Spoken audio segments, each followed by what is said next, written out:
August 1961, the German Democratic Republic, with support from the Soviet Union, began construction of the Berlin Wall. For more than 25 years it stood, the most visible and often deadly part of the Iron Curtain around communist Eastern Europe. But in 1989, the first tears in that curtain began to appear. That February, Poland's communist government began talks with Lech Walesa, the leader of the banned independent trade union Solidarity and other opposition groups. Growing unrest forced the move, which helped legitimize and later legalize Solidarity as a political party. Anti-government protests continued, and on June 4th, Solidarity was allowed to contest a third of the seats in the parliament's lower house. 8 years after it was banned, Lech Walesa's Solidarity captured every lower house seat and 99 out of 100 Senate seats. In August 1989, the fever for freedom was spreading. Thousands of East Germans lined up for visas at the West German embassy in Budapest after Hungary said they could pass through to the West. Over just 3 days in September, 13,000 East Germans fled through the country. The same thing happened at the West German embassy in Prague. The West German ambassador at the time, Hermann Huber, recently recalled the chaos as the embassy grounds turned into a refugee camp. Schwierig wurde es, nachdem die Zahl 600 oder 700 überschritten war.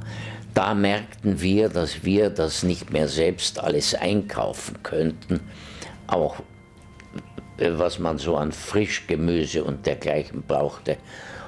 Und vor allen Dingen, dass es nicht mehr möglich war, dass die Flüchtlinge sich das selber kochten. Denn jedes Zelt hatte natürlich eine Kochstelle. By the end of September, the thousands of refugees living at the embassy were free. The East German government finally agreed they could emigrate on special trains to West Germany. In East Germany itself, anti-government protesters were in the streets, demanding more political freedom. On October 6th, Soviet leader Mikhail Gorbachev arrived in East Berlin to push the hardline East German leader Erich Honecker to accept reforms. Less than 2 weeks after Gorbachev's visit, he resigned, citing health reasons. On November 8, 1989, the Berlin Wall still looked as impenetrable as it had for decades.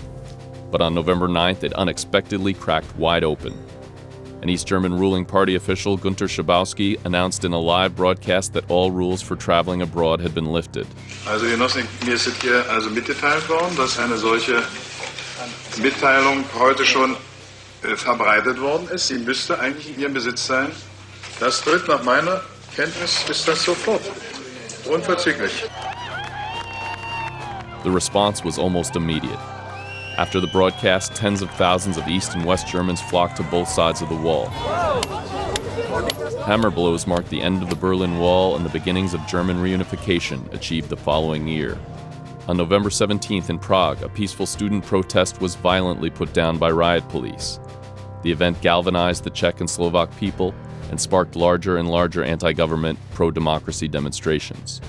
The dissident playwright Vaclav Havel inspired and later led some of the protests that brought about the resignation of the communist government. It would have been unimaginable at the start of the year, but by its end, Havel was elected president of Czechoslovakia. In an interview with RFERL, Havel said it wasn't clear when revolution would come to Czechoslovakia, it was only a question of how. Co ale bylo zřejmé, bylo, a já jsem o tom víckrát mluvil či psal, že dříve či později nějaká koule se začne sněhová valit a v tu lavinu se promění. Co to bude, nevěděl nikdo, a kdy to bude, nevěděl nikdo, to nejsme věštci, ale že dříve či později se to stát asi musí, bylo víceméně zřejmé. The relatively peaceful end of communism in Czechoslovakia became known as the Velvet Revolution, but one of 1989's last revolutions is remembered for its violence. On December 16th, the Romanian city of Timișoara erupted in protest after a dissident bishop was removed from his post. Anti-government riots spread. The Romanian military and state security forces, known as the Securitate, took part in pitched street battles with protesters. But some army units soon switched sides. On December 21st, Romanian dictator Nicolae Ceausescu addressed his people for the last time. He had seriously misread the mood of the angry crowd surging before him in Bucharest. The next day, he and his wife fled the Communist Party's Central Committee building by helicopter. They were soon arrested. After an improvised trial on December 25th, Both were summarily executed by Romanian soldiers.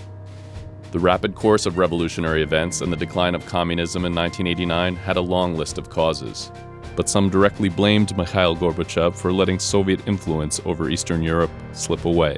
In an interview with RFERL, Gorbachev answered his critics. Советское руководство и я сделали все как надо.